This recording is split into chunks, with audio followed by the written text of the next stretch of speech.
I've been working on this commission piece for someone and was just sort of chugging away, and I looked across at the recipe book and I sort of decided to just go through the recipe book and have a look, and I realized that this entire painting is pretty much the recipe book.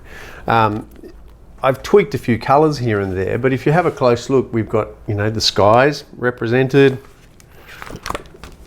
all the colors in the ocean, the water there, and the shallows, the grasses, some of the shrubbery and things like that. Haven't really got to that. But anyway, it's all in the recipe book, which is quite useful, really.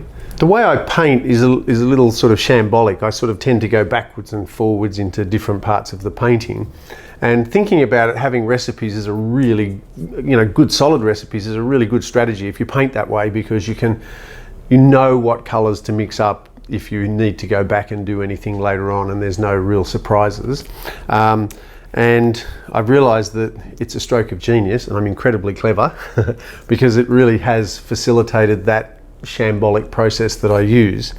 But it also develops a lot of confidence. So make sure you take the time to either develop your own recipes or give me money and buy these from us.